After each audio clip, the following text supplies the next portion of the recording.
everybody. Welcome to the War Room. Welcome to episode 274 of Cocktails in the War Room. I am your host, Mistress Carrie. Thank you so much for joining me each and every Tuesday night at 8:30 Eastern. Want to say what's up to everybody on Facebook, everybody on YouTube, everybody on Twitch, and everybody on Instagram. Hello to Texas, also Marcy and Kim, Mark and Trina, Jessica, John, Jonathan, Betty, Lisa joining us.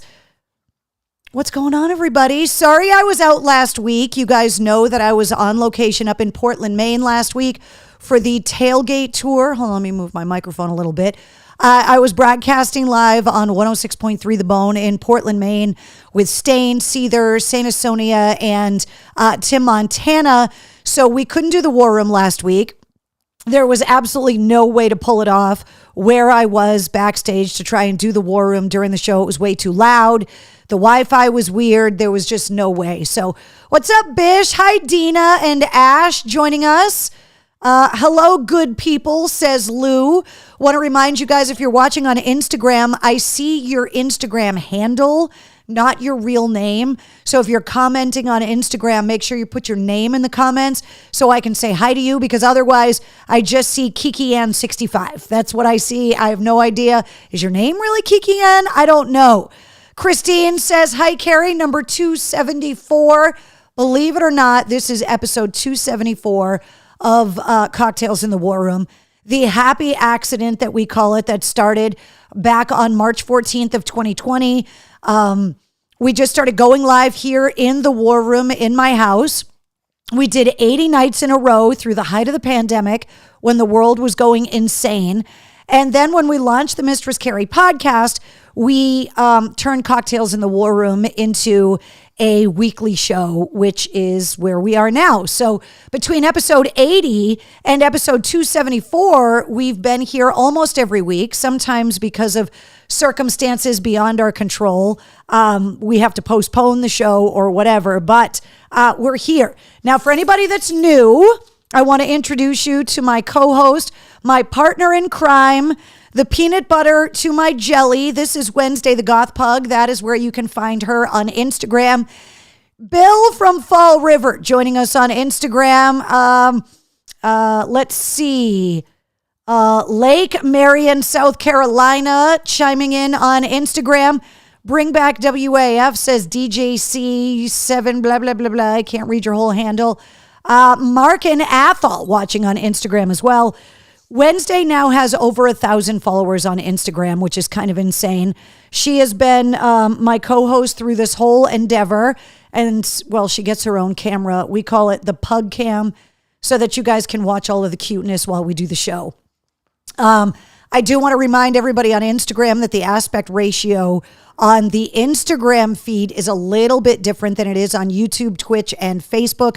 So for that, I apologize. Trina says, we missed you so much Wednesday. Denise joining us, asking, did everybody like the weather today? I don't know where everybody was, but if you were outside of New England, you missed one of those amazing New England spring days that makes us feel like summer is here, because it was 80 degrees today in Massachusetts. It was glorious. It's supposed to rain the rest of the week. Brandon in Ashby joining on Instagram as well. Bish says the Sox are losing to the Braves 2-0 in the fifth right now. There's a lot going on in sports for New England fans. Of course, the Bruins won game one against the Panthers last night, 5-1. The Celtics are playing tonight. The Red Sox are playing, and I am still recovering from the Tom Brady roast on Netflix. Did you guys watch that?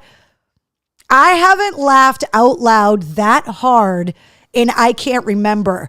Now, Aaron Hernandez's fiance said that it's sad that she's raising her kids in such a negative world, because there were a lot of Aaron Hernandez jokes at the roast. Also, Giselle said that it was inappropriate, the number of jokes that were made at her expense and at the expense of the kids. And you guys know by now, when Jeffrey Ross and all of those guys, Kevin Hart, Bert Kreischer, Tom Segura, Nikki Glazer, who was one of the people that I thought stole the whole show, these roasts are brutal. They take no prisoners. It is as brutal as possible. Jeffrey Ross made a joke about Robert Kraft and the massage, and that was really early in the roast. And Tom Brady was like, went right up to him, was like, don't ever, don't say that again or something. Jeffrey Ross was like, yeah, whatever. But is it possible that Mr. Kraft didn't know someone was going to make an Orchids of Asia joke at the roast? There was no one was safe at that roast. Bill Belichick, just literally everybody. It was insane how brutal it was, but it was so funny. Eric says Nikki Glaser dropped so many hilarious bombs. The Gronk cryptocurrency one, absolutely one of the favorites. Although one of the biggest bombs of the night was dropped by Tom Brady himself, because Kim Kardashian, who got mercilessly booed when she went up to talk, he was like, thanks, Kim, for being here. She was really scared to be here tonight, not to get up here, but because she had to leave the kids alone with their dad. I was like, oh, brutal. What's up, Jason? Danae says, I loved the Poppy roast. Absolutely. Brady's 9/11 joke to Bledsoe was great. I couldn't believe the jokes that were getting made. Literally, like nothing, like I said, was off limits. When Tom Brady talked about the fateful day in September when the two jets hit hit Drew Bledsoe, I was like, did he? Because anybody that was old enough to be an adult on 9/11, we wondered when we were going to be allowed to laugh again, right? When it was appropriate for life to get back to normal. And I just mean playing rock music on the radio again, when we were allowed to laugh again. Saturday Night Live and David Letterman were two of the shows that went back to work and made jokes again. And it kind of told everybody, we need to laugh to get over this. And there was even a Boston Marathon bombing joke. I can't remember who made it. Was it Jeffrey Ross, where he was like, we're doing it Boston style. Not everybody's going to finish and some are going to bomb or something like that. And I was like, are we in the place in the world where jokes are getting made about this stuff now? I'm not saying it's appropriate, but I'm also not going to villainize them, because I knew going into it, when I hit play on that roast, that you're not allowed to be sensitive and watch those roasts. They are not politically correct. They made Jewish jokes. They made somebody, was it Julian Edelman, who said Jeffrey Ross is the kind of Jew that makes you want to join Hamas? Like, I was like, oh my God. If you haven't seen it yet, I'm really hoping that the stream on Netflix, Wednesday, get down. I hope the stream on Netflix is unedited. I hope that Netflix had the balls that if they were going to air it live, that they are going to leave it the way that it aired originally, and that they're not going in and omitting jokes and stuff after the fact. But I can't imagine Bill Belichick or Mr. Kraft or any of those guys thought that they were going to be impervious to the jokes, because you can't be in that room, not even on the dais, but in the room. You're just fair game, especially if you are going to take the mic and take jabs at anybody. I thought Drew Bledsoe was just killer. Peyton Manning coming out, although I do have to say, Eli Manning, if you saw Twitter the next day, said that he was going to go to the roast, but he didn't want to roast Brady for the third time. Brutal. It was really, if you haven't seen it, there are so many jokes that I can't even quote properly. The language on it was ridiculous. It's one of the better roasts that I saw. Brett Feldman saying Jew on Jew crime. Nobody was off limits. Even Jeffrey Ross, when he made the massage joke, said to Robert Kraft, like, Mr. Kraft, I love what you do for the Jews. Like, right after he made the massage joke. So if you haven't seen it yet, it was brutal. It was everything I wanted it to be and more. Just raw and raunchy. And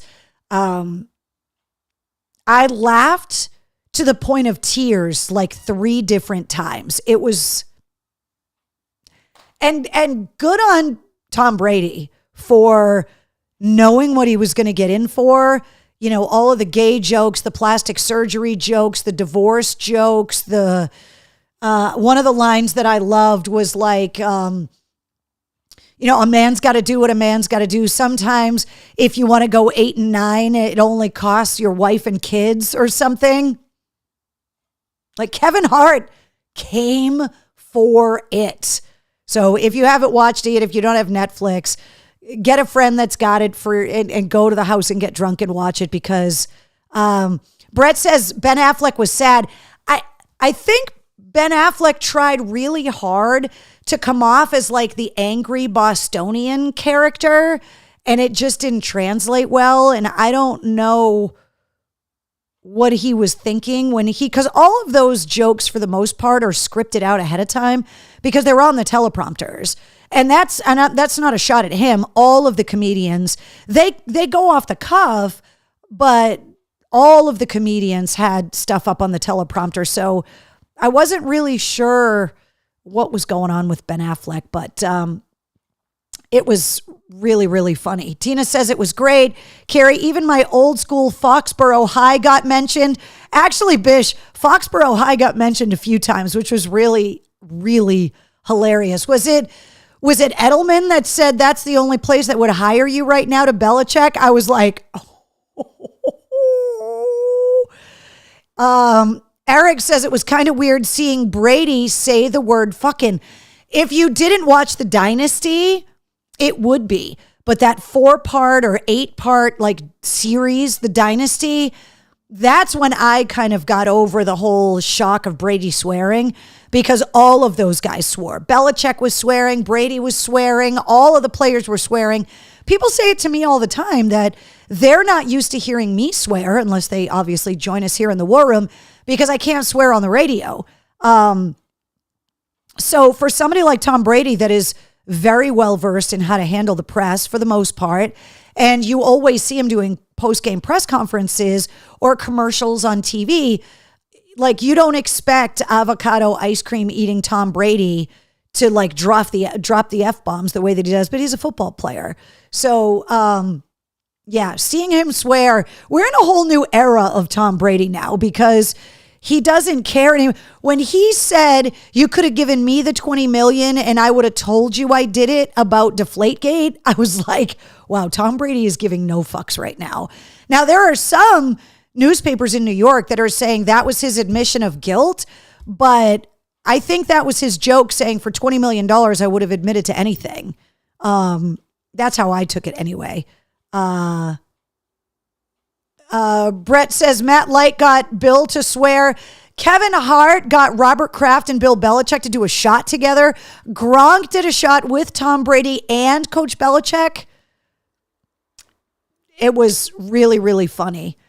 Oh, thank you, Brett, for reminding me. Robert Kraft taking the microphone and saying, Putin, give me back my fucking ring. I was like, I'm dead at that point. Like, I just died, because when you watch The Dynasty, like Robert Kraft talking about it and how like the U.S. government basically said it would be better for U.S. Soviet relations or U.S. Russian relations if you let him keep the ring. And now Kraft is like, give me my fucking ring back. I was like, I understand that for people outside of New England, that the roast may not have been as funny as it was for us in New England, but it was awesome.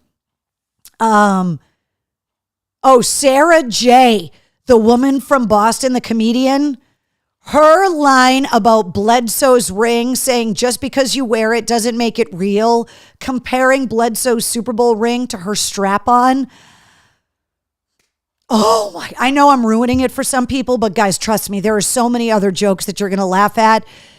The timing of it, great. Just, it felt really good to be able to laugh at completely like politically incorrect jokes, especially with everything going on in the news right now.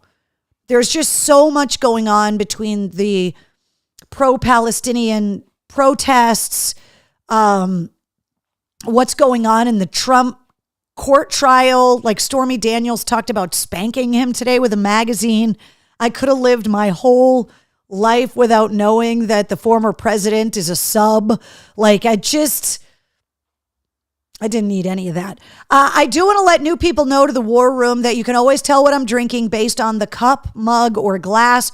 Tonight, I'm using the Cheez-It tumbler, which for anybody that's new to the War Room is one of the dictionary glossary jokes that's at mistresscarrie.com.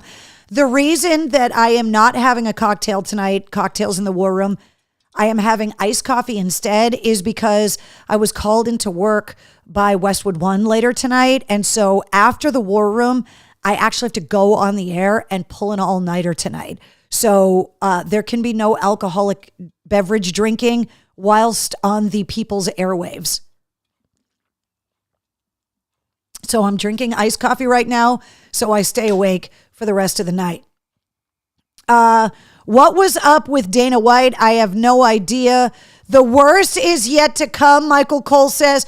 So that was a Kim Kardashian joke where she said to Tom Brady, I'll say the same thing I tell all of my exes.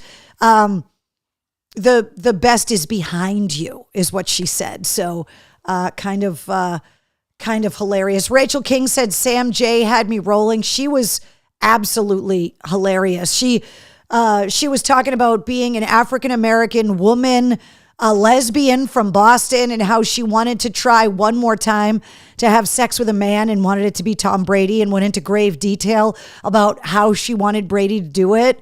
That was really, really funny. So Sam J, way to go. How late am I working? Until 5 a.m. So I am pulling an all-nighter. Bish says, Carrie, our mutual friend Jackson Blue got laid off today. Sad day for radio today. So Bish, I did see that. There were a lot of layoffs today in radio around the country. A lot of the big major radio companies are reducing their workforces, partly because of technology, partly because ad revenues have not come back to pre-pandemic levels. And all of these radio companies have to report to their stockholders. And so there were layoffs today. So for all of the radio people that are dealing with what I dealt with over 4 years ago with WAF, I'm so sorry. I hate hearing people are getting laid off in something that I love so much in radio that I've worked in for 33 years. Seeing the way that people are being forced to multitask, to work at multiple stations within a company for no extra money. There are so many people whose jobs have now been automated, and that's happening in the world, right? It's happened in the automotive industry. It's happening in the computer industry. It's happening in the graphics industry. There's so many industries where computers and AI technology are replacing actual people. And it makes me sad because the thing that I love so much about radio is that it's about the connection with the audience, right? Like being in the studio is a blast. Turning on the microphone is a blast. Doing the War Room is great, right? But if you guys weren't commenting, it wouldn't be as much fun. And the thing with radio is the feedback we get on social media, the texts, the calls. But most importantly for me is being able to go out to the events, to the concerts, to talk to people. Everybody I met at the big gig last Saturday night, everybody that I met at the tailgate tour up in Portland, Maine on Tuesday last week, it makes me really sad. Dina Smith says, I saw your comment on his page. I was just going to tell him that he could come back great again like you did. Oh, thank you. I appreciate that. I mean, look, it's not easy. You guys have been with me through the last 4 years of still trying to rebuild my career and to expand into new avenues. Cocktails in the War Room is one of those things. Live streaming now on Twitch, Facebook, YouTube, and Instagram. It is possible that, say, in the next month, we're going to be live streaming on Twitter as well, which I'm hoping to be able to pull off. I also just got a notification that the software that I use to run Cocktails in the War Room is also beta testing an interface with Zoom, which is going to make it a little bit easier for me to get guests as well, because the only interface that they have for bringing on guests right now is Skype.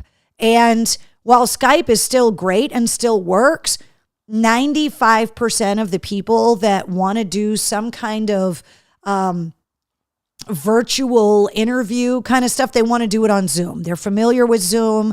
Most bands, most record labels have professional Zoom accounts, so they make it really easy. When I request interviews for the podcast, 95% of the time I send a Zoom link so that I can see the person I'm talking to. I'm also hoping at some point this year to be able to expand to start releasing videos of most, if not all, of my podcast interviews. So the expansion, the slow expansion, it's not easy and it's not cheap to one day have a job in radio at a station you love in a city that you love, and then find out as of today you are no longer employed, because building the infrastructure to do all of the things that I'm doing now, you guys have been holding my hand through the last 4 years of building that. It's not cheap. It's not easy. It takes time, resources. You either have to learn how to do all of these things yourself or bring in people that can do it for you. And that comes with a price, right? So all of the graphics, all of the merch, the website stuff, the social media stuff, all of that has taken time, money, effort. And one of the things I love about the War Room is that you guys literally have seen all of it. From being excited to ordering a tripod that would hold my cell phone in the early days of the War Room so that I could talk with both hands rather than hold my cell phone while I was talking to you, all the way up to graphics and guests and taking the show on the road.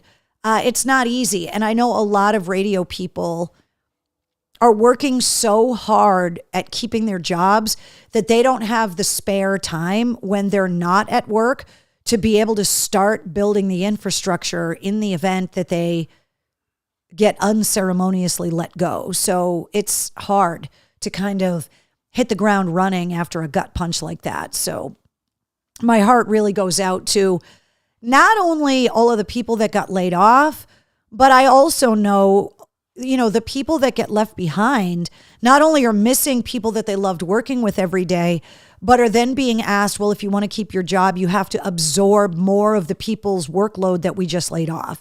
And so that makes it hard for everybody too, because now the people that were lucky enough to keep their jobs and their benefits and their 401ks have to work harder to keep them for the same money, or even in some cases be asked to take pay cuts, which is really hard. So Will says, we're here for you, the Mistress Carrie Corp. Thank you very much. Bish says tripod, also Keith's nickname. Stopping in tonight, says Richard Fitz Jr. First time in a long time. I'll stay on as long as I can. Thank you, Mr. Fitz. So we got a lot to talk about. We didn't get to do the show last week together, so I apologize for that. I want to let you guys know a couple of things. I always like to point out when the show gets press. And so the guys in Shinedown have been promoting the hell, even as soon as this week, out of my podcast episode 198 with Brent Smith, telling the Simple Man story. So I want to thank the guys in Shinedown. Brent told me that once that episode was done and came out with all of the old audio in it, that he was really going to get the band, the social media pages, the management, the record company, everybody to be able to push so that everybody knows what an integral part of the success of Shinedown that amazing Simple Man moment was. And so I just want to send some love to the Shinedown guys and to Brent Smith specifically, because he's doing everything that he promised me that he would do. He was like, back then you were in a position to help us. And now that we, are possibly in a position to help you, with the coin flipping, that the guys in Shinedown want to repay the favors, and they're incredibly gracious about that and have always been like that, from supporting my marathon runs to, just always being there to say yes, including Brent on episode 1 of the podcast.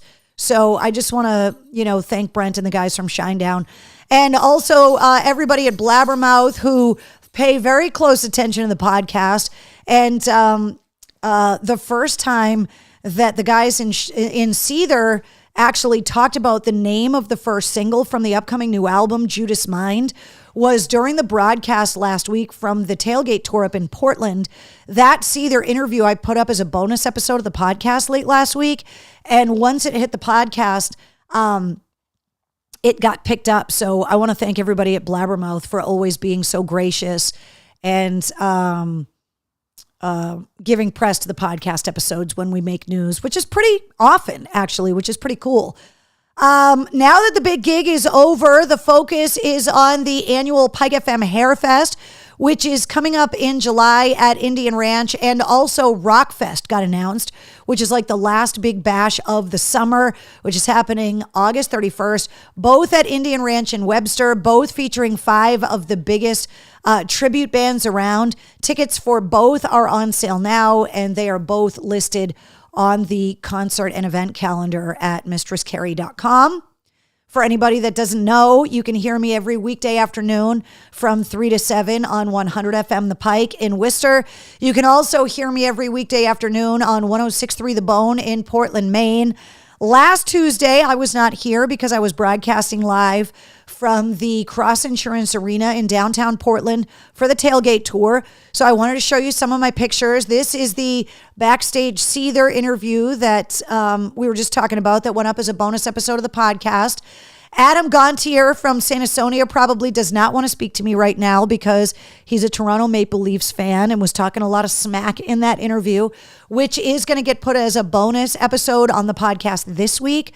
I've been releasing so many bonus episodes that I wanted to spread them out a little bit. So that's going to get released later this week. I went on the Aaron Lewis tour bus. He has his own bus because he hops off the Tailgate Tour while they're traveling on days off to do solo gigs. But I met his dogs. They're brothers.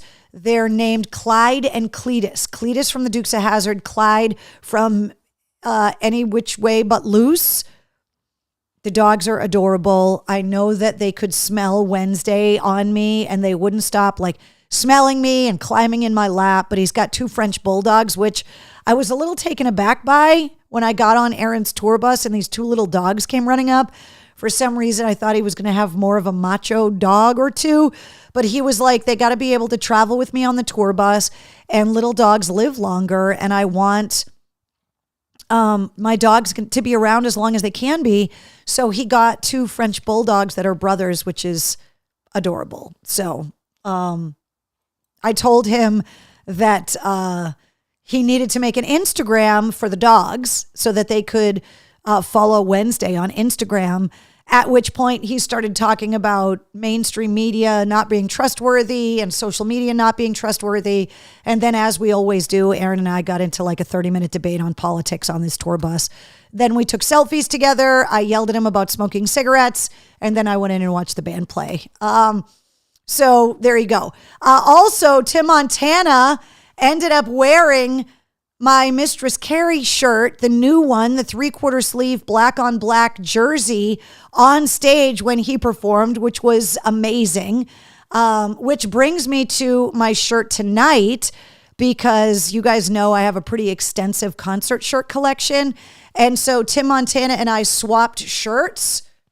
So this is my Tim Montana shirt. So he gave me his shirt. I gave him my shirt. He wore mine on stage. It's pretty badass. So really, really excited about that. So, all right, want to remind you guys about an event coming up. This is happening next Friday, May 17th at Florian Hall in Boston. Sometimes it comes up as Dorchester. Sometimes it comes up as Boston. It is America's Funniest Firefighter, the New England Region edition. It's the finals. They asked me to come and be a judge. So they've got firefighters from a bunch of different towns, including, see this patch right here with Johnny Appleseed on it? A member of the Leominster Fire Department, which is hilarious. The firefighters get paired up. Yes, I see you back there Wednesday. The firefighters get paired up with a professional comedian to help them out and to kind of mentor them. And they reached out and asked if I would be a guest judge. I said yes. All of the proceeds are going to battle firefighter work-related cancers, which I think is amazing. So if you are interested in getting tickets, this is also up in the concert and events section of mistresscarrie.com with the link to get tickets. For anybody that's new to Cocktails in the War Room, every week we go through some of the bartender books that I have here in the War Room. We're trying to raise our mixology game a little bit, and I try really hard to bring you guys cocktail recipes so you guys can try some new things. Ralph wants to know, any idea when the new Savatage album is coming out? It was supposed to be in April. Wednesday? Hey, stop throwing the pillows around. I do not know, but I will find out for you. There is a link, on every Mistress Carrie sit rep on the podcast that has all of the new release dates on there. So go to today's sit rep at mistresscarrie.com. Look in the show notes. You will see a link that says new releases, and it'll take you to a list of all of the new releases that are scheduled, I believe, through the end of the year, and you should be able to find it on there. Let's see. Bish says, I'm a conservative, but Aaron Lewis is off his rocker with his politics. He and I have argued about politics literally since we met. I put up a picture at the big gig, talking about how long I've known him, and that when I met him, he shaved his head and used to dye his eyebrows basically the color of my hair. So that's how long I've known him. So I'm just like, whatever. Okay, let me, I apologize. I did not have a cocktail ready. So since Cinco de Mayo was this past weekend, let's do a margarita. This is a cactus pear margarita. I mean, everybody I think by now knows how to make a regular margarita. This is 2 ounces of tequila, a half an ounce of Cointreau, a half an ounce of fresh lime juice, and 1 cactus pear peeled and diced, and a lime wedge to garnish. It says muddle the pear in the bottom of the shaker, add a scoop of ice and all of the other ingredients, shake, then strain into a cocktail glass with a salted rim, add the lime wedge and serve. And that is called a cactus pear margarita. Cinco de Mayo, so many tacos, so many margaritas, just such a perfect day. Bish says Celtics won game 1 versus Cleveland. So the Bruins are up 1-0 in the playoffs. They play game 2 tomorrow night. The Celtics just won game 1 at home at the TD Garden, which is fantastic. Melissa says, thank you for taking the time with me at the big gig. After our talk, we bought the tickets to the Kiss 108 concert to cheer on Shinedown. So Melissa had come up to me at the big gig and asked how I felt about Shinedown playing the Kiss 108 concert, the Kiss concert with like Doja Cat, and asked what I thought about it. And I think back in the day, I remember distinctly giving like Jimmy Page crap when Black Dog got used in a Cadillac commercial, because everybody was like, these guys are selling out. I think post Napster, with bands not selling the albums that they, used to sell, having these record deals where they're not really making money off of album sales. Everybody by now has heard Snoop Dogg talking about how hard it is to make money off of music streaming. It's like 1/1000th of a cent per stream. It's absolutely ridiculous. You've literally got to be Taylor Swift to make money off of streaming, or to have some level of success like Taylor Swift, to have a hit song that crosses over all genres like Jelly Roll before you start getting any kind of significant streaming checks in the mail.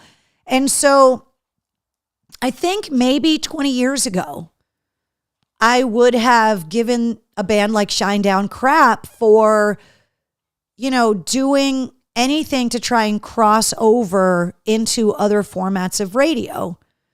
But I think, as we've seen recently in country with Hardy and Tim Montana and the aforementioned Jelly Roll, where they're coming from the countryside and coming to the rock side, in order for a band like Shinedown, right, that's been a band for 21 years now, to get to that play stadiums level career that we all hope that a band we love can get to, it's really hard to do that nowadays without kind of putting all of the hooks in the water. And to have a ballad like A Symptom of Being Human start to get played on top 40 stations, and to have a band like Shinedown get invited to play shows for top 40 stations around the country. We've seen Linkin Park crossover. People gave them crap about it. We saw Creed crossover. We've seen Nickelback and Imagine Dragons crossover.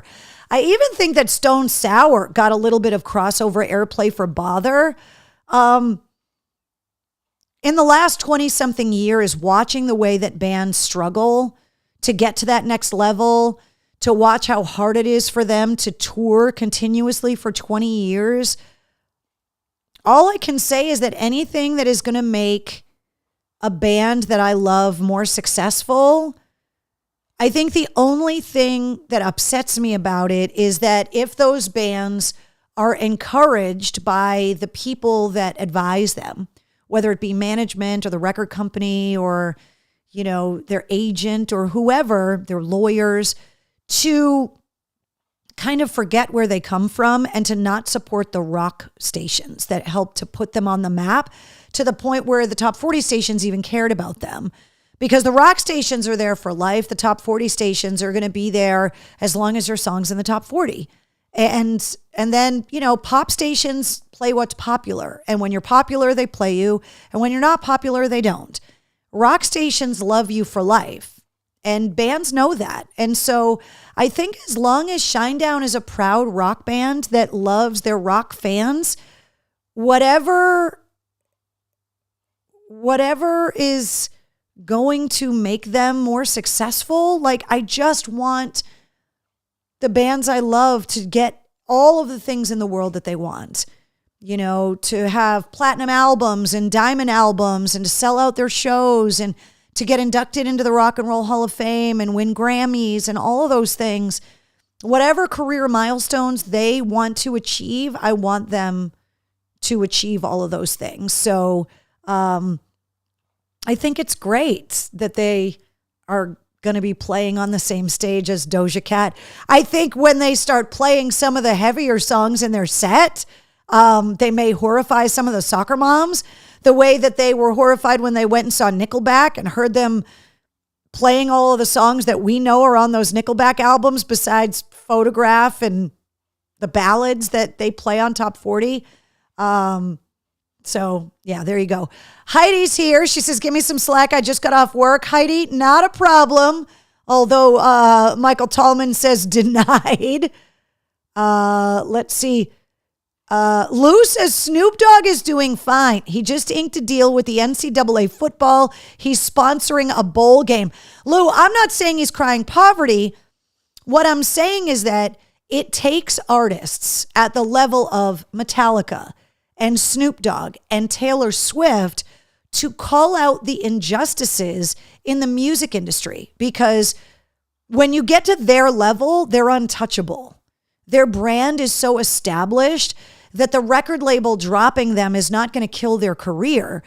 A lot of people gave Metallica crap for fighting against Napster.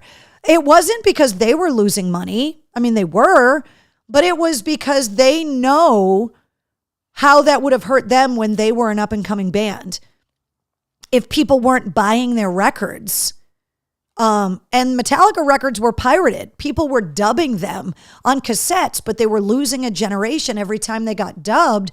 And so people still went out and bought them. And a lot of people gave Metallica crap for talking about file sharing and music stealing, saying you guys are rich enough.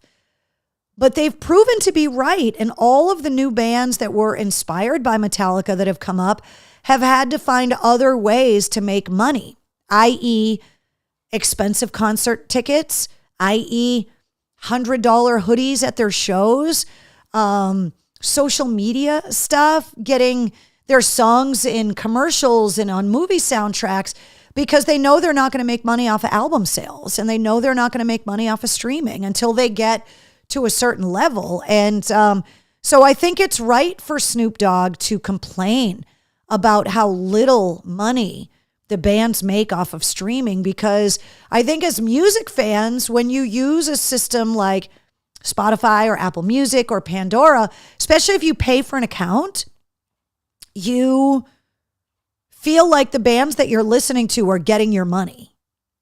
And that's not really how it works.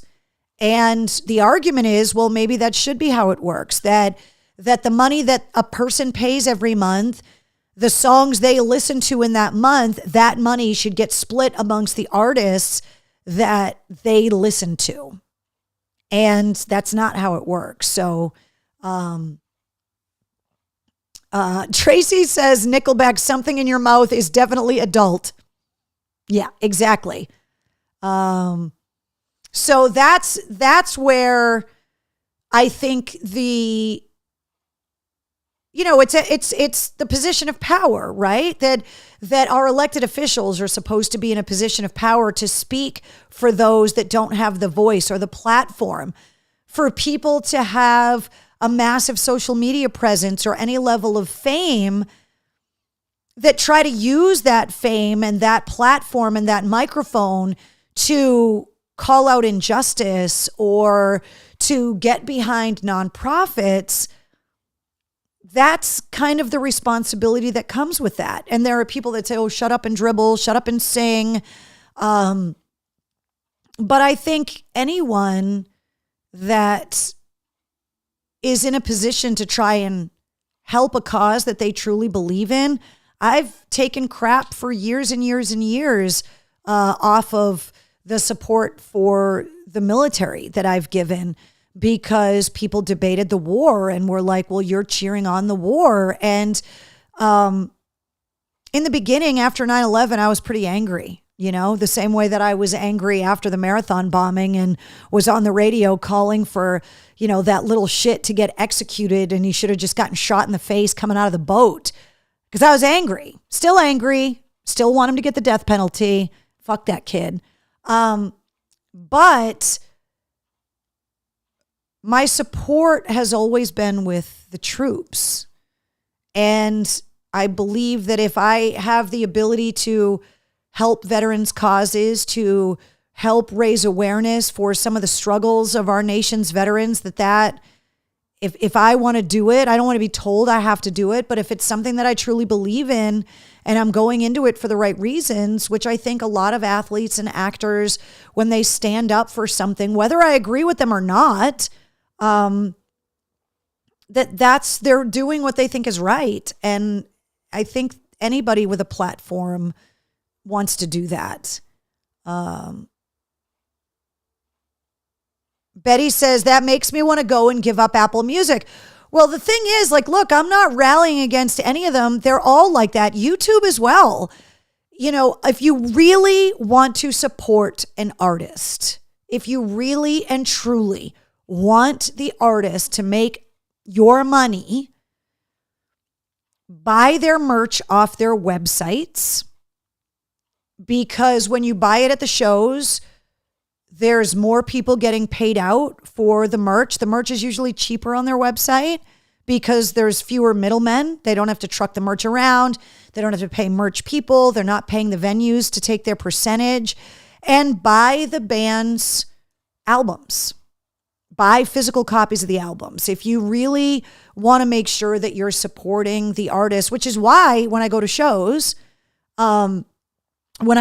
for free, anybody that's ever been to a show with me, my husband knows this is the deal. I got him doing it even when he goes to shows without me, that if I am given tickets for free by the artist, I always buy a t-shirt, which is why I have so many freaking t-shirts. Or a hoodie. Sometimes I buy a hoodie. But I always want to make sure that I'm supporting the artists, especially the ones that I love a lot, that I will go to the merch booth and spend all of my money. So if you really love an artist, support them by buying their merch. Every band has a merch store on their website.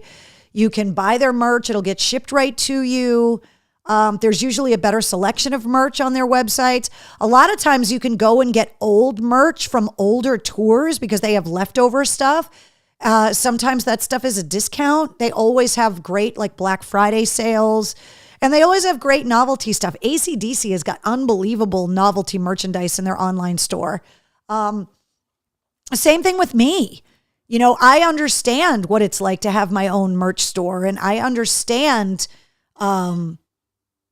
what it's like to, you know, have to put up the money to make the merch and to see all of the expenses and all of that stuff. So if you really and truly want to support the artist, by all means, use your streaming services. But if you really want to make sure that you're supporting the artist as much as you can, go see them live, buy merch off their website, and buy their albums. And the meet and greets too. You know, unfortunately, part of the whole post-Napster world we're living in is why a lot of times they have those special VIP meet and greets that you have to pay for because they rely on that money. Sometimes the VIP meet and greets pay the expenses of the tour so that they're able to allocate money to other things. So Richard Fitz says, because you understand how it works, unfortunately, there are a lot of fans out there that don't get it. That's why I talk to you guys about this stuff. I'm not trying to tell you what to do. I'm just trying to explain to you guys how it is, which is why I love the War Room so much, right? Because there are so many people that will go on social media and be like, hey, I'm free for an hour. Ask me anything. They'll go on Reddit. They'll go on Twitter, whatever. You guys know every Tuesday night at 8:30, you can come right here on Facebook, YouTube, Instagram, Twitch, and you can ask me whatever you want. Whether or not I'm going to answer you honestly, you know I will. I might give you shit about asking me a dumb question, but I will answer. Travis says, I love my new hoodie, by the way. He's talking about the new Mistress Carrie hoodies, which the feedback on those has been amazing. The feedback on the new dad baby onesies and the 3/4 sleeve jerseys that Tim Montana wore, the feedback on all of those has been awesome. Sorry, I needed the iced coffee. Okay, let's recap the last couple of weeks' podcast episodes because I got to be on the air later on tonight and I can't be late. Okay, so episode 203 welcomed back Lee Kakati from Pop Evil.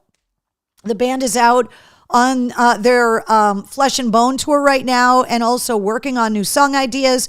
And then speaking of new songs, Sunny Sandoval from POD was my guest last week on episode 204. The new POD album Veritas came out this past Friday. They are on tour with Mudvayne. The closest they are getting anywhere in New England soon is going to be May 17th. They're going to be at Foxwoods with Mudvayne. But Sunny Sandoval told me in last week's episode of the podcast, with a new album comes like 2 years of touring. So the guys in POD are going to be out and about a lot. The bonus episodes that have come out in the last couple of weeks, Nikki Sixx from Motley Crue talking about Dogs of War. I got one of the first interviews with a member of Motley Crue talking about the new song, which went live the day the song went live, which was a week ago Friday.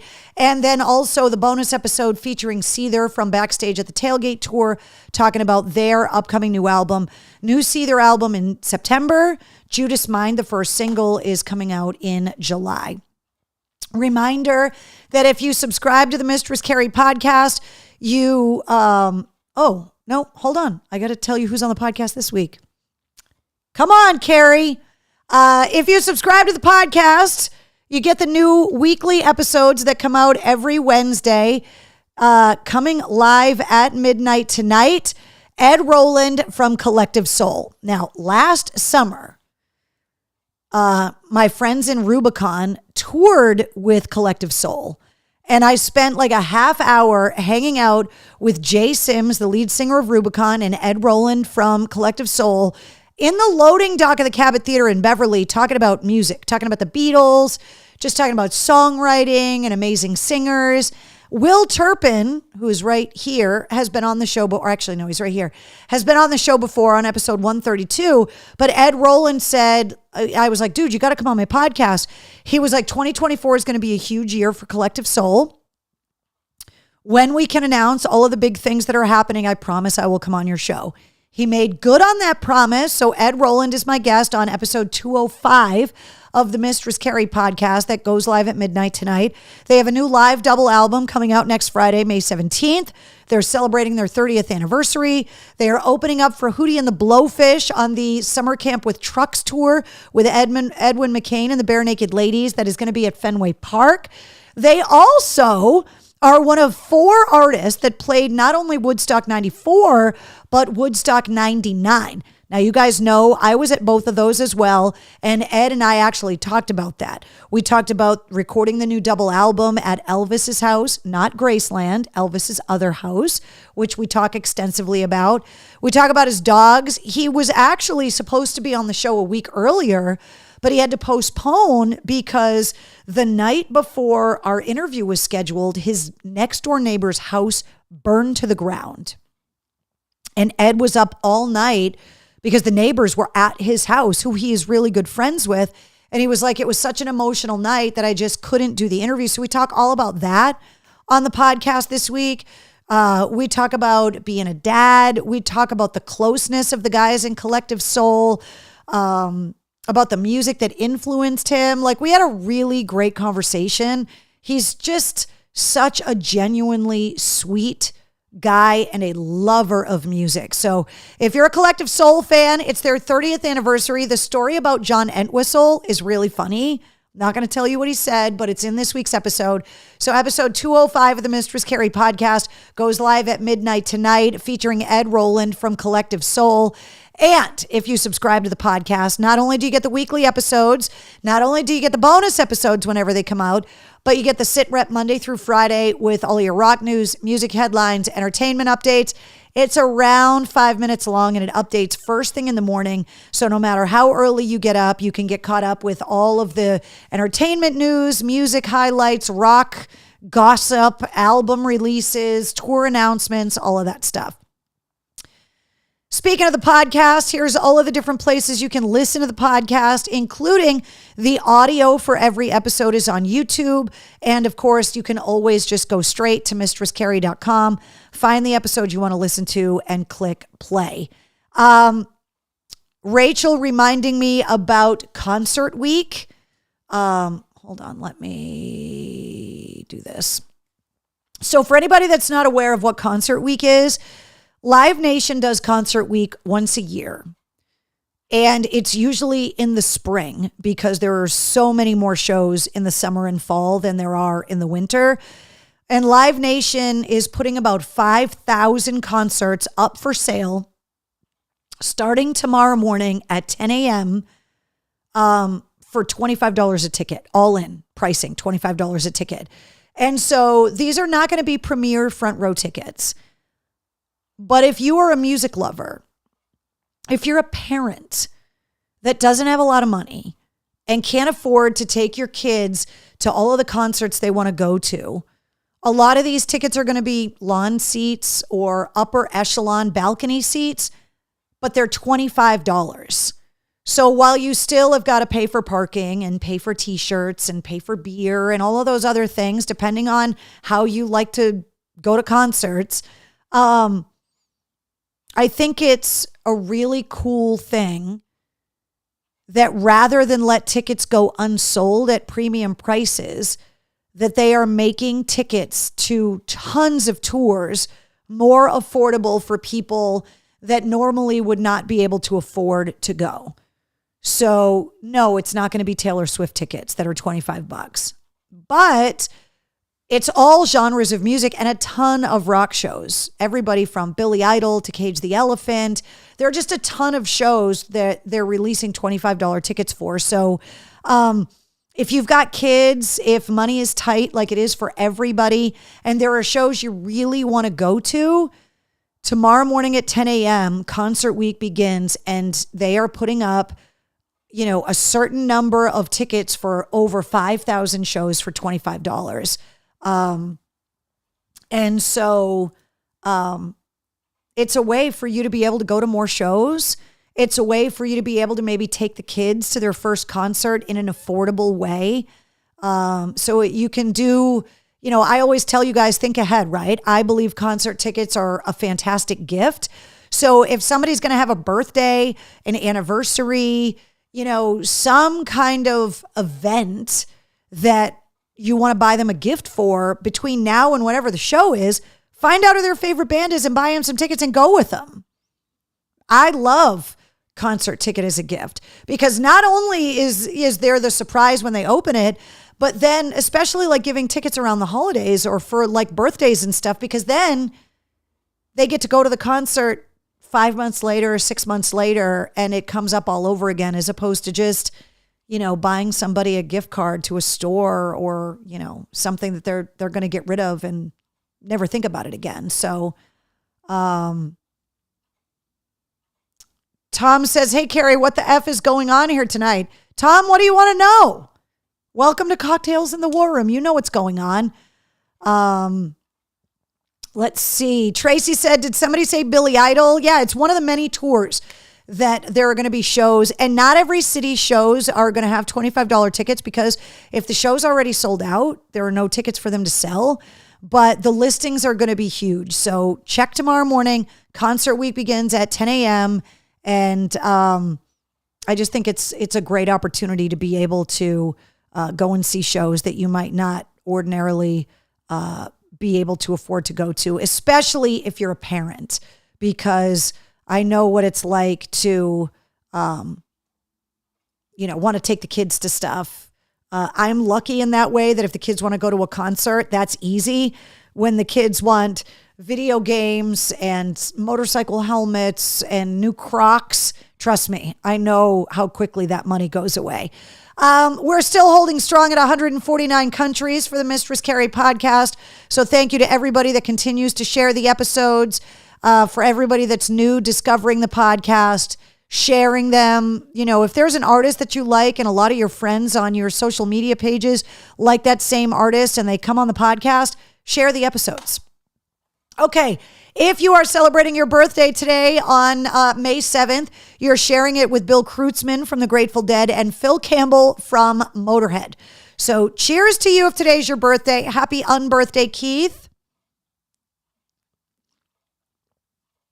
If you're just joining us, I'm not drinking tonight because I'm on the air after the War Room tonight, because I got called into work for Westwood One later tonight. So there you go. Okay, let's talk about some music headlines and run down some of the big shows that are coming to the area. Serj Tankian's book comes out a week from today.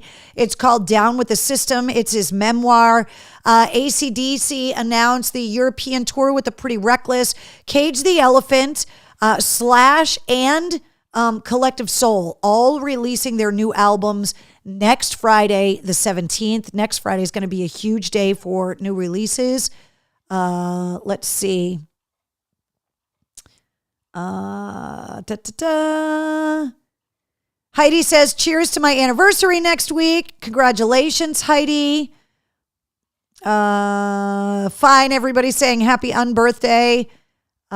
You're fired, Bish, says Rachel. Carrie, what number show is this tonight? Tom Miller wants to know. 274, Tom, which is just crazy. Coming to the Garden, Incubus, Weezer, Jelly Roll, 21 Pilots, Jeff Lynne's ELO, The Black Keys. So many shows coming to the Garden. So many of these tours. Don't forget, like we said, the all-in $25 Concert Week tickets. The big gig happened last week. Oh, that's a typo. Even though I'm just drinking iced coffee. The Silver Scream Con coming to the DCU Center the weekend of September 13th through the 15th. And Iron freaking Maiden is going to be at the DCU coming up on November 6th. This is happening next week. Starset, the Immersion Tour. That's at Big Night Live in Boston. The Xfinity Center. Need I say more? Just so many shows getting announced. You guys know that all of these shows are listed on the events calendar at mistresscarrie.com. Greta Van Fleet's going to be at the Mohegan Sun Arena August 2nd. Godsmack with Nothing More in Flat Black, July 25th at the Bank of New Hampshire Pavilion, July 26th at the Maine Savings Amphitheater. ELO, yes. The Electric Light Orchestra, Megan. ELO. Please don't tell me you don't know who ELO is. That will hurt my feelings. Jessica says, Jelly Roll is awesome. By the way, Jelly Roll just ran a 5K with Tom Segura and Bert Kreischer, and Jelly Roll is down 50 pounds so far. Bunny XO, his wife, actually came out recently in a video and said that he stopped going on his social media pages because he was being bullied because of his weight, which I can't understand. Like, here's Jelly Roll that's literally making the hard life choices, working on himself, making changes. He's down 50 pounds. He just ran a 5K and people are bullying him about his weight. It just doesn't make any sense. I don't understand. It's like, why go out of your way to be negative with people? The Leader Bank Pavilion, this show just got announced today, Falling in Reverse with Dance Gavin Dance, Black Veil Brides, and Tech Nine. This show just got announced today, goes on sale on Friday. The show is September 9th at the Leader Bank Pavilion. The Bush Loaded Greatest Hits Tour is August 24th, 311, Slash, I Prevail, and Hailstorm. This, I believe, is one of the tours that the $25 tickets are going on sale for, but I don't know if this show has $25 tickets or not. We'll find out tomorrow at 10 a.m. when all of those shows go up for sale. The Rolling Stones at Gillette on May 30th. The Red Clay Strays are going to be opening up the show, by the way. They've got rotating openers for the whole tour. Everybody from the Pretty Reckless to Gary Clark Jr., but the show at Foxborough is going to be the Red Clay Strays. And, of course, Metallica at Gillette Stadium on August 2nd and 4th. Speaking of Metallica, did you guys see Kelly Clarkson covering Sad But True? If you have not seen this video that she did on the Kelly Clarkson show the other day, look it up on YouTube. Wow. Her version of Sad But True is stellar. It's unbelievable. She turned it into a piano ballad in the beginning, and it's fantastic. Collective Soul is going to be opening for Hootie and the Blowfish with the Bare Naked Ladies and Edwin McCain coming up on June 21st. This show is sold out. The Foos at Fenway. Blink-182 is one of the tours that all-in tickets for $25 are going on sale tomorrow. The Fenway show, I don't know, but the Blink-182 tour in general is on there. Def Leppard and Journey with Heart. Green Day with the Smashing Pumpkins. Rancid and the Linda Lindas. This show is sold out. And then, of course, Pearl Jam on the Dark Matter tour. 2 shows at Fenway. Never thought I would see so many rock bands playing at America's most beloved ballpark. Maylene and the Sons of Disaster play in the Palladium on May 18th. The NoFX finale tour, August 31st and September 1st at Campanelli Stadium in Brockton. 2 shows for that one. MGM Music Hall at Fenway, Bad Religion. That is tonight with Social D. Gary Clark Jr.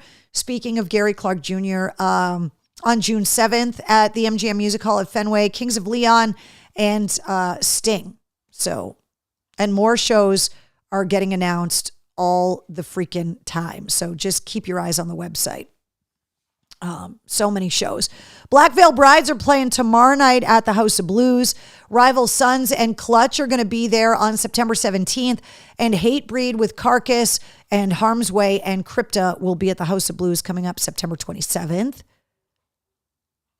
Eric says Jelly Roll is literally the sweetest person ever, as well as his lady. I know, exactly. People suck, Richard, exactly. Because some people are insecure, jealous assholes who can't stand when the underdog is getting ahead and their hard work is paying off, says Rachel. I 100% agree. It drives me crazy that Jelly Roll, if you hear Jelly Roll's story, if you go back to his interviews on the Mistress Carrie podcast and listen to him tell his life story, the fact that he is not still in jail, the fact that he is an active participant father, that he is a loyal husband, that he has a successful career and a business where he employs people, and that he is giving back to kids that are in juvenile detention, to ex-cons that are now out of jail with a criminal record and are having a hard time finding jobs. Jelly Roll is putting his money where his mouth is. And it's just like when they call women whores. It's like, yawn. Like, really? People do it to me all the time. And shut up. You're old. You've gotten fat. I hear a lot. You're old and fat now. Shut up. Like, really? Come on now. You're going to have to do better than that. If I had a nickel for every time I've heard somebody say that stuff. And so for Jelly Roll, it's just a cheap shot. He knows he's big. He knows he's working on it. He's finally in a position where he can prioritize his help and also has the money to get professional help, a dietitian, a personal chef, whereas most people, most Americans don't have that access. He has the money to buy really good food, nutritious food, has access to all of that, where a lot of people, especially in the inner cities and food deserts, don't have access to anything that isn't processed. They don't have access to fresh produce, don't have the ability to grow their own. So, just people picking on Jelly Roll. It's like, come on now. Paradise Rock Club, Keith Wallen, a guitar player from Breaking Benjamin, whose new album Infinity Now came out last Friday. He's going to be at the Paradise coming up on September 22nd before he goes out on the road this fall with Stained with Breaking Benjamin. More shows coming to City Winery. I just talked to those guys last week. We got to update the concert calendar because there were so many shows coming. And then A Day to Remember, Story So Far, 4 years strong. This show is at The Stage at Suffolk Downs. That's coming up on Friday, June 28th.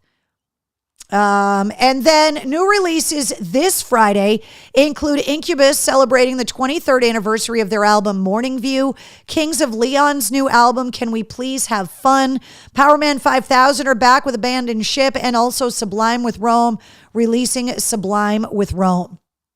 So this is all out this Friday. All right, mail call. I got some interesting stuff in the mail this week. Trina says, I don't understand someone just being an asshole and bringing down others just because they can't get their shit together. Yeah, sometimes people just want to punch down because they feel like it makes them more powerful. And it, in my opinion, it makes you look weak to punch down on someone. There are people in positions of a lot of power, even in our government, that do that. Name calling, belittling, calling women unattractive or fat or whores, just making fun of anything, whether it be a disability or weight or just whatever it is. It just punching down just makes you look petty and small, in my opinion. All right, mail call for anybody that does not know. This is the time in the show where we go through whatever crazy stuff people send me in the mail. So I got this album today, Gregorian 2020. I don't know who sent it. Rare Waves in Illinois is who sent it, according to the postmark. So I will give this a listen. I love it when people send me music, so I appreciate that. I also got some additions to my t-shirt collection. I know who these are from. So first of all, I got another Lady Gaga t-shirt. Don't threaten me with a good time. Although the sizes are a little bit weird. So this one's an extra large, which is a little big, but I can cut it up and make a tank top out of it. I'm not too proud to wear a Lady Gaga shirt. I love me some Gaga. named herself after a Queen song. How can you hate her?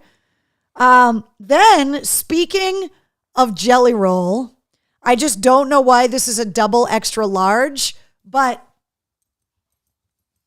you guys know that I've met Bunny a few times now at Jelly Roll shows. She's gracious and as beautiful up close as you would expect. She does not shake hands. She's like, I'm a hugger. And then she just grabs you and hugs you. She takes pictures with you. She's just sweet. So pink is not my color, but I love me some Bunny XO. So thank you for the shirt. By the way, there was no card in with these shirts. So I have a feeling I know who these shirts are from. Then I got this one, which I absolutely love. Once again, the size is, what size is this one? Yeah, double extra large. I am definitely not that big, but the shirt is badass. I will definitely be putting some scissors to this shirt so I can wear it this summer. But this ghost shirt, I believe that's Papa Emeritus the Fourth. And is he sitting? Oh, no, it's the second. It says Papa 2 on the license plate there. Awesome. And then this one I absolutely love. And again, the size is weird. This is an extra large. I'm totally going to put scissors to this one. But I absolutely love this shirt. I've always wanted this shirt, actually. And I've almost bought it at like 4 different Rob Zombie shows. But I bought other shirts instead. So I'm glad I have this one now. So, is someone going to claim these t-shirts? Eric says the CD is mine. Thank you very much, Eric. I will check this out for sure. I've not opened it yet. Ralph says, hey, Carrie, I'm giving about 200 hair metal and heavy metal cassettes to the Goodwill store in Quincy tomorrow. Ralph, what? You're getting rid of cassettes? Richard Fitz says, Gaga rocks. I'm sorry, hon. I lost a cousin to it too, says Rachel. I'm sorry, Rachel, I think I missed a message.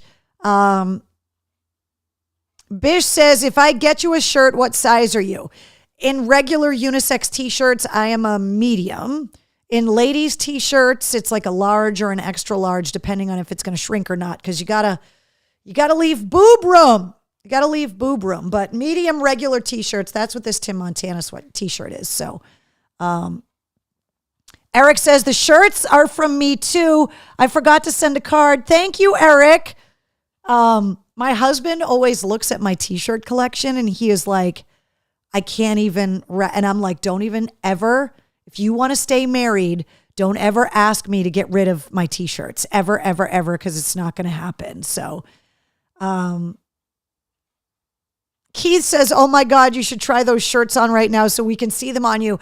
No, because then I can wear them on the show. You guys will see them on me. Jessica said Jelly Roll did an amazing job speaking to Congress, which I totally agree. Absolutely. So Heidi says Bunny XO is badass and honest. Exactly. Hashtag boob room, says Bish. Yeah. You got to have boob room. You can't have the ladies getting like squished in the shirts. Like you want them to be able to like move about the cabin. So you got to have room. All right. In the merch store, the new gear is out. Here is me and Tim Montana. He took me to his merch booth so he could give me a t-shirt after I gave him a shirt that he wore on stage, which is awesome. So that is what the new jerseys look like from the front. The new pullover hoodies have the same Mistress Carrie metal logo on the front and the same skull design on the back. The hoodies go up to size 4X. So do these jerseys. They are the first pieces of merch that I have had in my store that go up to 4X. The other stuff goes up to 3X. Then, of course, there is the roll-up Mistress Carrie purple fleece blankets and the new My Dad Says Mistress Carrie Rocks baby onesies. The newborn is solid gray. The 6-month, 12-month, 18-month, and 24-month match the jerseys. The jersey that Tim Montana is wearing is a very, very dark gray with black sleeves. So I tried really hard to get the baby onesies to match. It's as close as I could get. There is a Mother's Day sale in effect for the rest of this week. Use the code MOM2024 at checkout. You can get 20% off of all of the ladies' t-shirts, the ladies' tank tops, and the My Mom Rocks Like Mistress Carrie onesies. The Mommy Rocks onesies and the ladies' tees and tanks are 20% off with the code MOM2024 at checkout. So use the code, get mom or the mom figure in your life, or yourself if you're a mom, a good deal on Mistress Carrie ladies t-shirts. The ladies t-shirts go up to size double extra large, but they run a size small. So if you normally wear a large, get an extra large. That's what I wear in these ladies t-shirts. For some reason, they run small. The tank tops don't run small, but the ladies t-shirts do run small. I don't know why. They just do. T-shirt Brian was like, I have no idea why they run small like that, but they do. If you do not have a Mistress Carrie Backstage Pass, you get discount codes to new merch. So you've got discount codes to the blankets and onesies already. You've got discount codes to the hoodies and the 3/4 new jerseys with the skulls on the back. You also get access to concert tickets. Right now, you got access to Cage the Elephant tickets, but Backstage Pass holders, more tickets are on the way, I promise you. We did a live stream on Monday night, the 29th. We will schedule the May live stream. I got to work it around Memorial Day weekend and my sister's graduation from Harvard. So we will plan out the May private live stream that we do every month. You also find out who's going to be on the podcast so you can submit questions. Let me know what you want to know in these interviews. You get travel blog updates, early access to event tickets, and so much more. So go to patreon.com/Mistress Carrie or just click the Patreon logo at mistresscarrie.com and get your Mistress Carrie Backstage Pass. A reminder of all the places on social media that you can find me. They're all right here. Twitter, Threads, Instagram, Facebook, TikTok, Cameo, YouTube, Twitch. Most of the people that are watching the War Room right now know exactly where to find me on social media. But I do want to remind you that if you're watching on Facebook, or even if you're not watching on Facebook, go to the official Mistress Carrie Facebook page. There's a button that says groups and join the Mistress Carrie Veterans Rock Group. It is there for the sole purpose of getting veterans together to share information, resources, support, to allow civilians a place to learn about veterans organizations, veteran-owned businesses, causes, nonprofits, to ask questions. Somebody last week said, I have a tattered flag and I don't know what to do with it. And a bunch of veterans chimed in on the group and were like, this is exactly what you want to do with it and where you want to take it. And she was like, I'm so grateful. Thank you so much. It really makes me happy that people are using the Veterans Rock group to share information. There have been veterans that have asked, hey, can somebody help me figure out where to find the VSO in my town, the Veterans Services Officer, or what forms do I need to fill out? People have asked questions about how to find out about their grandfather's service in the military and how to acquire a DD-214 and where to get all of this information. And all of the veterans that are in this group are helping people, civilians that don't know the answers to these questions, to help them navigate the veteran services and the VA and steer them towards specific nonprofits. I've had veterans reach out to me through the group asking about different organizations. People saying, I want to make a donation to a veterans nonprofit in honor of a veteran that recently passed. Can you suggest some good ones? So if you have not joined the Veterans Rock group on Facebook, definitely join that group. It is only there for veterans related stuff. It is not there to talk about music or share funny memes. It is not there for wannabe dominatrixes to try and find a sub or to worship. Like, all of those people get blocked and banned from the group. This is just there solely for veterans information. And I love that Swoob Squeegee Services, says Michael Tallman. But I love the fact that people are getting active in the group. I see people posting stuff all the time. The comment chains. This is not a political group by any stretch of the imagination, so I don't don't deal with any of that stuff in the group. It is about being positive, supporting veterans, helping veterans in any way, shape, or form that we can. And just trying to galvanize the power of the War Room and the Mistress Carrie radio show and the podcast into doing good.